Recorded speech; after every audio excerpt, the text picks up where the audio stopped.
Welcome to the I-29 Moo Dairy podcast. I-29 Moo University is a consortium of land-grant universities in Minnesota, Iowa, South Dakota, and Nebraska. This podcast covers timely news, information, and research for today's dairy industry.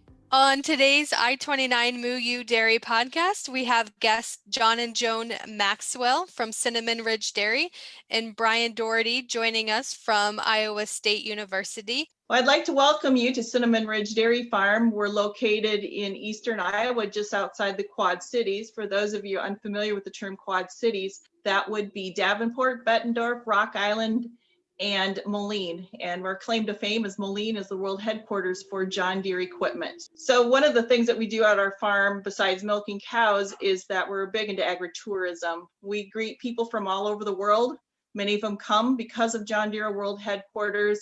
And John Deere World Headquarters came to us in 1997 after winning the Outstanding Farmer Award and asked if we'd be willing to do tours. And that's how we got started in the tours. So from 1997 to today, we have grown from just foreign tours to what we call domestic tours. That would be like the river boats that come up the Mississippi, the local church groups that put together, as well as Rhodes Scholars from MIT out on the East Coast. Many of those are put through Iowa State University, and also children's tours. However, with the pandemic, that has pretty much gone to zero. But with those tours, we like to talk about our history along with how agriculture has changed. So we're an education type tour, not an agritainment tour. So we've been farming in eastern Iowa for over 150 years through the Maxwell family. However, and milking cows the entire time. However, in 2012, we went from a tie stall barn to a robotic dairy operation. This was also big into data, big into people curious, which also expanded our tour operation. And along with all that data, we've been making many different changes to the nutrition of the cows. And some of the benefits to that is it was a very sustainable practice. And we started doing cover crops way back in the 1980s, and I'll let John talk more about that. I started doing cover crops back in the early 1980s, before it was a thing, before it was water quality, before any of that. And I needed it because I was short on feed.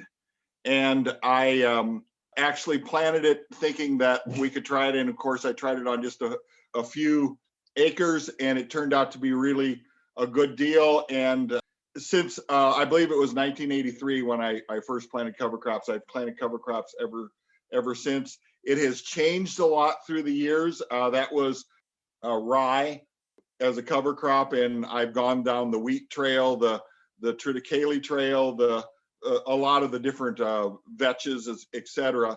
And I actually end up doing almost a full circle and doing the rye again. And now I put rye in with clovers, mostly crimson clover, to add a little protein to that ration. And that has turned out well. And right now we do about 250 acres of rye, and that happens to be almost the same number of acres of corn silage. And I was talking to my nutritionist, who is basically the state of Iowa, northern Missouri, western Illinois, covers a big territory for big gain, and has multiple dairies in his arsenal. And he said that it is growing and growing, the number of dairies that use rye in their dairy ration as well as their heifer and dry cow ration. Also, it actually is ideal for a dry cow ration, because the dry cow ration needs to be similar to of a low or no energy diet, and rye provides that in it, and it works best feeding it as a silage, whether that be in a bunker or a bag or something like that. And so we end up putting it in a bag, and we feed it to almost everybody. It goes in and out of the lactating cow ration depending on the fiber and everything else in that ration. I also put up many, as in hundreds of bales of straw from this, and use that in a variety of ways. One is I feed with it. Number two, I use it for straw in the calf barn. Used to use corn stalks, and they're just so dusty that straw works better. I've even sold some straw to the county for when they reseed road ditches, they need straw, and so that's worked out really well. The thing I like about it is the rotation that it gives me on my land. I can plant the corn and then harvest the corn for corn silage. I plant the rye that fall, and I found that the earlier within reason, meaning middle September, you plant that rye, the better it winters through and the better that it comes out for tonnage the next spring. So I plant the rye. I usually haul a little manure on it and then plant the rye. And then the rye is grown and green all winter long. And then along about the very last part of April or the early part of May, I take that rye off, and then I no-till soybeans into that stubble. And that way I'm basically doing the things as far as soil conservation, water quality, and also it helps me in that it gets the rye off, so I don't have to put up with all of the residue from the rye. I put it up to use it for feed, so that works out really well in my ration. I also plant a fair number of acres of rye. I've done a variety of seeding techniques. I've planted with a drill, and I'm going to tell you that if you plan on harvesting it, you need to put it in with a drill because you get the best seed to soil contact. I have flown it in August, and I would tell you flying it in a corn crop is wonderful. Flying it into a soybean crop and you plan on harvesting soybeans, that could get real tricky. In fact, one year I had the rye taller than my soybeans, and that got a little bit ugly because of the wetness of the fall and the warmth of the fall. The rye loved that. The soybeans got dry, well, sort of. And so I had 80 acres of challenge. So I always say some of my best lessons come from failures or challenges. And I learned that we're not doing that again. I will take the soybeans off, and if I'm going to plant rye into it, we're going to do it after the soybeans are off. One of the challenges for planting a cover crop into soybean stubble is actually not in the fall. Rye will, as long as you get it germinated, it will grow and it'll be fine next spring. But the next spring is a real challenge because herbicides do not work until it's 50 degrees. And usually about that time, you're wanting to plant corn. And so there's a real challenge of, the timing, and you need to spray it. You plant before you plant, and then it gets wet and you can't spray, and you've got corn sprouting and you're trying to kill the rye. Or you wait and you wait and you wait and you wait, and you don't get the rye sprayed right away because of moisture or a variety of reasons, too cool, whatever. And now all of a sudden you've got rye that's knee high that you're trying to kill and no-till in, which makes a real challenge as well. So that part is yet to be figured out in my experiences. It can be done, and on certain years it works out like a charm, but there are other years that it doesn't so much. And usually the techniques that I'm going for, they work year in and year out, and they are part of the whole process of working, and you don't have to worry about, well, we had a late fall, we had an early spring, or a late spring, or however that goes. You don't have to worry about it. So, and as time has gone along, back in 1983 when I did rye, sustainability was not a word you usually used in agriculture, and today it's used almost every day, and it is something in the back of my mind as well as most other farmers' minds. And so, and I think in order for us to really go down the sustainability path, cover crops need to be in that equation one way or another, whether you have livestock or not. And I think that needs to be thought through with all of that. What part of sustainability in cover crops makes you feel that way? Is it the soil health side, the continuous forage production side? Is it the animal health and nutrition? What part of sustainability in cover crops for you really resonated? I think all of it. I think I go back to my original reason of having cover crops is it allows you to have more cows, more milk or whatever on less acres, which certainly is good for your profitability, and it also is good for the planet. And that being a U.S. sustainability winner, that is some of the mantras that are in it. Is it good for the planet? Is it good for the people? And is it profitable? So, and it kind of fits into all three of those categories. And I feel like that if you're a dairyman and you aren't trying rye and you aren't doing that, you should think about the opportunity of doing that, because that really does open a lot of doors for you. I will grant you the spring suddenly became a lot busier because you're taking off rye and you're trying to plant, and you easily can take off the rye and plant corn into it and have that cycle. My cycle happens to be plant corn, take off corn, plant rye, take off rye, plant soybeans, take off soybeans. And then I no-till the soybean or the corn in that soybean stubble. But it doesn't have to be that. It certainly can be the rotation. Plant corn, take off corn for corn silage, plant whole manure, plant rye, take off the rye in late April, and then plant corn or whole manure and then plant corn again. And just keep that cycle going on. And that works as well.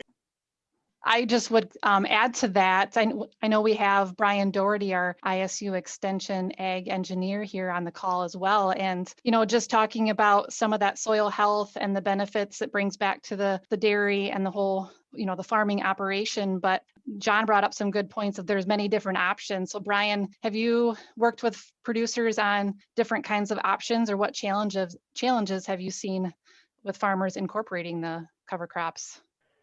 Generally, there's kind of two different approaches on dairy farms when it comes to, working cover crops into the rotation. And the first is the one that John mentioned, which is, you take off your cash crop in the fall, after corn silage would be the most common. And then you follow that up with a winter hardy cover crop. So that could be cereal rye or triticale or winter wheat or something like that. And then you harvest that for silage or baleage in the spring. And so, that's one approach. And kind of a newer approach that some people are starting to play around with is actually putting some summer annual cover crops back into the rotation. So that could be a single species, it could be a mixed species or a cocktail mix, some people refer that to. And so in that approach, you're actually seeding that in the spring. So you would say take off your cereal rye in the spring, and then instead of going back to corn or soybeans, you would then put in this summer annual or cocktail mix, and then that could be harvested anywhere from 1 to 3 times during the summer, depending on what your goals are. If you're wanting high quality feed for your dairy cows, you'd probably cut it 2 or 3 times. Or if you're just looking for more tonnage and some heifer or dry cow feed, you would maybe just do 1 cutting. And so kind of the point there, the goal with that system is just to try to increase the overall tonnage that you're producing, because when you have perennials like alfalfa or clover in the rotation, sometimes people have trouble with those winter killing, and then your second and third year, your yield goes down on your perennials. And so a few farmers have tried this system and they're finding quite a bit higher overall biomass production with that summer annual in the rotation. This podcast is sponsored by DTE Biomass Energy. DTE Biomass is the leading developer of renewable natural gas facilities on dairies and landfills, and is a subsidiary of DTE Energy, a Fortune 500 diversified energy company based in Michigan. DTE Biomass owns and operates 11 RNG facilities, mostly in the upper Midwest. If you're interested in learning more about dairy RNG, you can follow the link on our I-29 Moo University webpage or visit dtebe.com. I just wanted to comment on his second one. I agree with doing that. In my case, I need to produce energy. Somehow I need to have some carbohydrates, and that's where corn and corn silage produces the best of that. So that's how I get into the corn silage. But if you're after forages and your energy is met in another way in the ration, then Brian's point is well taken. Have either one of you run into any challenges doing or seen any challenges with producers that do a continuous rotation of their crops from like corn to a cover crop to a corn or soybean in continuous that cycle year round? Has the weather impacted or has soil health been impacted negatively having a continuous crop in the ground? The weather is the biggest challenge. Even though you think you've got a great rotation, for instance, 2 years ago, if you remember right, we had a really late spring, actually 2 springs ago, and that was a huge challenge. I had rye that was shoulder high on me, and I'm a tall guy, and I would have loved to be harvesting it because I was running low on feed. And I spent about 2 weeks of mowing it. I would get a day of sunshine, and then I would get 2 days of rain, and find an area that is somewhat dry, not in a valley, and mow it, and then bale it because I have the ability to bale wet silage, bale it, chop it up, and feed it right out of the field. And I had to do that for about a week, and I realized that, holy smokes, this is really getting to be a really wet year. And I was doing this in the middle of May. So it really, weather can be a challenge with it all. But that's not to say that weather isn't a challenge in the conventional system. When you mow down 100 acres of alfalfa and you get it rained on, that also makes it a huge challenge to try to get those nutrients up when the rain is taking that away from you. And I would just add to that, one of the big challenges I see with that type of system is compaction. So if you think about it, you take corn silage off, you've got a lot of passes across the field with heavy equipment. You follow that up with your cereal rye or other winter hardy, and then you're harvesting that again in the spring, probably chopping that for silage. So you got another pass there, also possibly 2 passes with manure application, both spring and fall. So it's just a lot of wheel traffic on the field, depending on how that system's managed. So that's just something to producers to keep an eye on, make sure they're not overly compacting their soils. And I would generally, if producers have enough acreage, I would recommend maybe rotating out of that and not just doing a continual cycle of corn silage and rye and harvesting that twice a year for silage, because compaction can get to be a real concern in some cases with that type of system.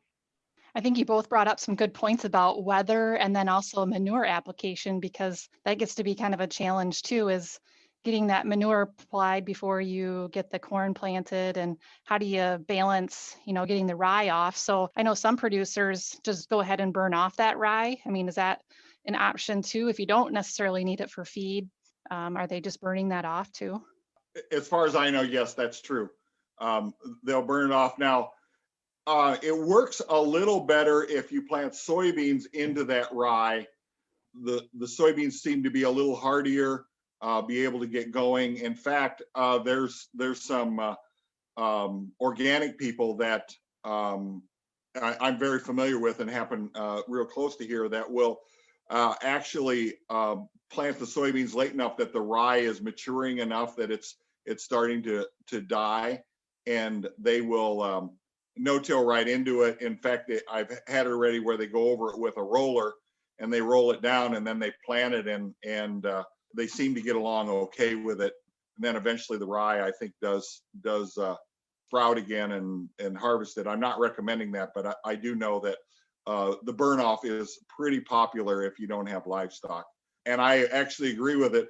The hard part that the farmers keep talking about is, if I don't have livestock and I plant the rye and I don't get anything from anybody about paying for that, where is it in my economic process? And when corn and soybeans were low for the last several years, I think there's a lot of people going away from it because they couldn't afford to buy the seed and plant it and then buy the herbicide and spray it off, when they could avoid that by just leaving the land be left open.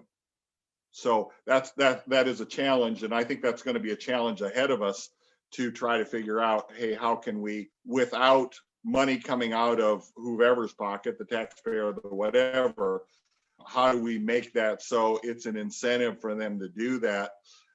Because good feelings don't always pay the bills. And just because you feel good about what you're doing for the soil and what you're doing for sustainability and what you're doing for your own land, if you're really short on money and you're not going to own the farm next year if you don't start saving money, it gets to be a real challenge ahead of you. But the part about getting it for feed makes total sense for a dairyman to do that. What have you found is the best way to put up your cover crops for feed? I know you mentioned as a silage in bags. Are there any other techniques that you have found that work for storage and in harvesting? For feedability, a silage is better because it's more palatable. Now, when we feed straw, we add water to it. It's kind of like, dehydrating your food and then rehydrating it, when you pack your to go camping or something like that, so your backpack isn't so heavy. And it's the same thing, but just like the food that you eat that's rehydrated, it's not quite the same. Where putting it up as silage is by far a better way to feed it, and to chop it is better because of the palatability for the animal to eat it. If you got long stems, it really makes it challenging for them. So I have done, I guess, 3 different ways. Actually, I've done 4 different ways.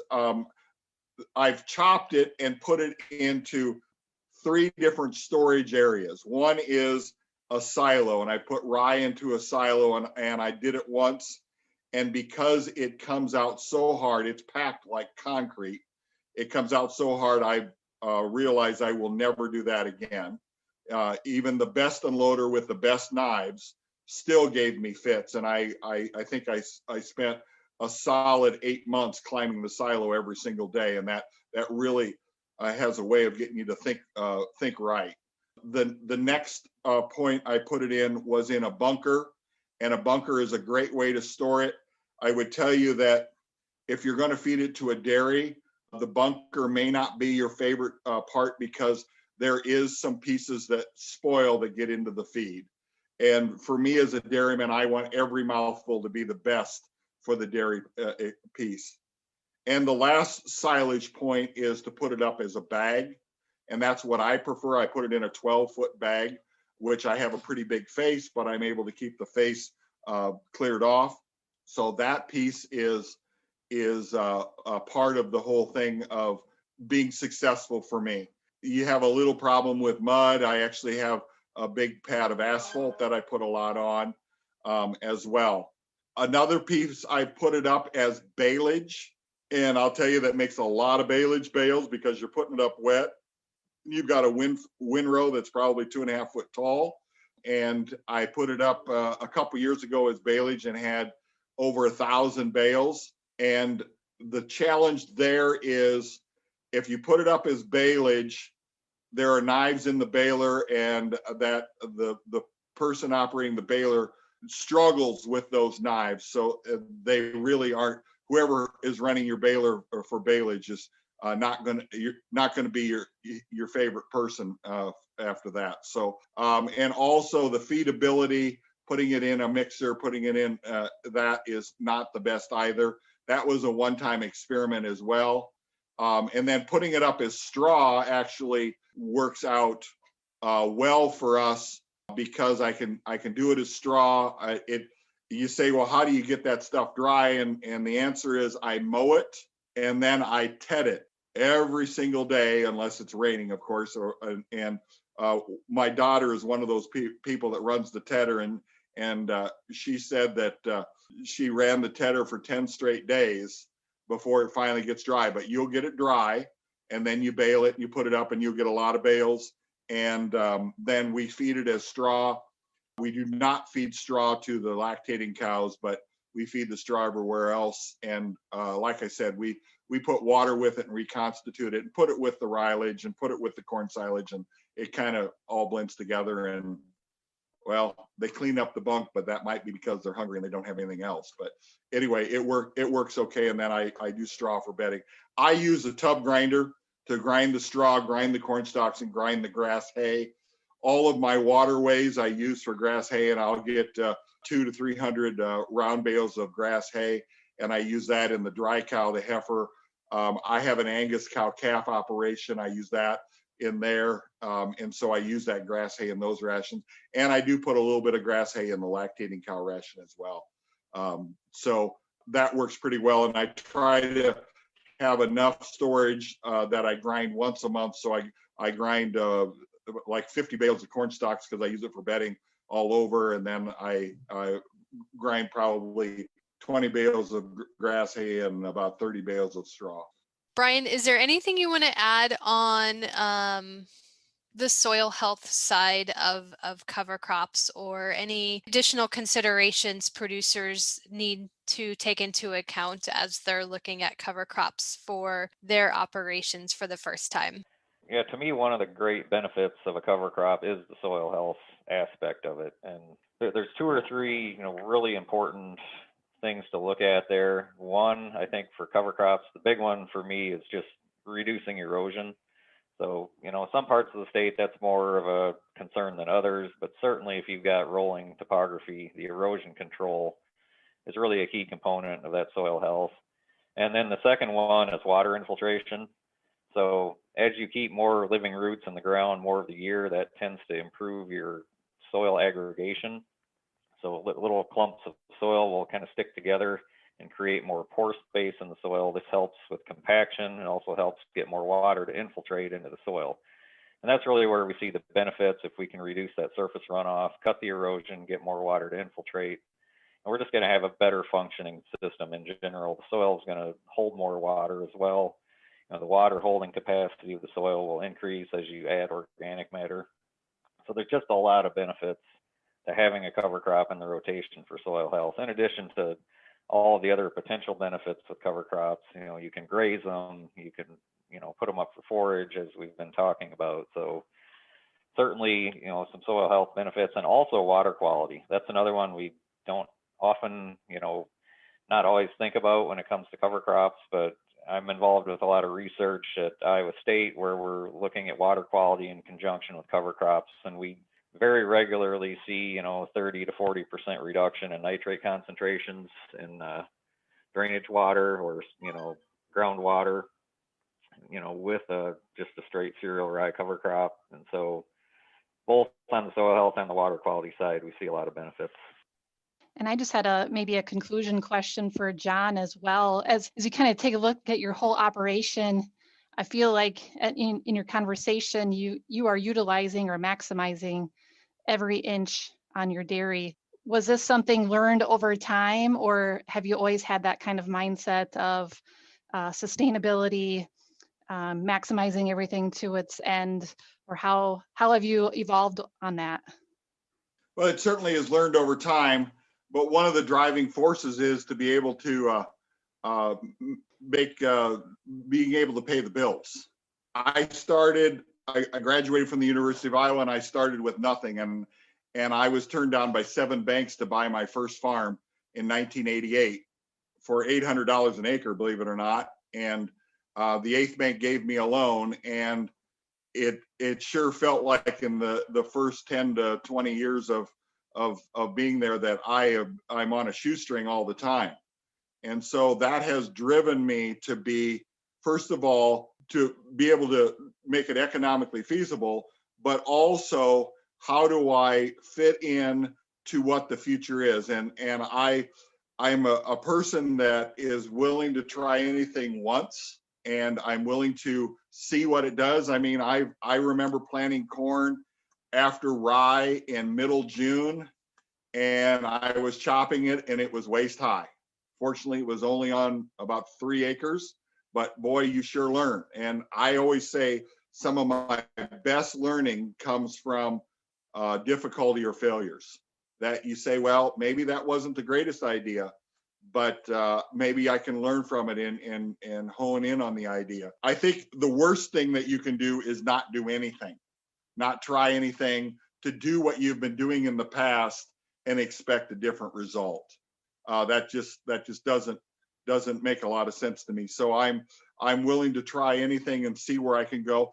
And I'm a lifelong learner, and I've enjoyed doing things that would be good for the soil, that would be good for the cows, that would be good for the planet. And so, you take the statement of, well, this whole sustainability thing or this whole I don't know, climate change thing, or whatever you want to do, whatever you want to talk about it, and you say, what if they're wrong?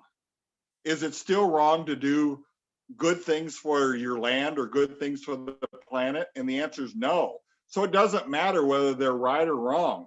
It's a good thing to have less carbon emissions. It's a good thing to do good things for your soil. It's a good thing to try to be more efficient in your dairy.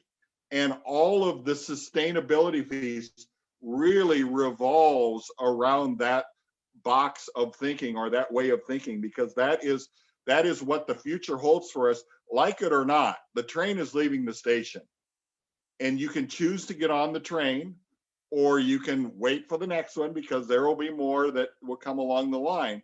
But nevertheless, the train is leaving the station on sustainability, on more profitability, on more better for your land, on better water quality. Those trains are leaving the station, and whatever you can do would be beneficial. And that is exactly the train I'm on. And I take it one step further in the tourism piece of it, and I want to teach it. I want to tell the people consuming the food what we're doing, because after all, the consumer buy usually comes from the pit of the stomach because they like it. The other thing that is because it's cheap. Those are the two consumer buys along the way.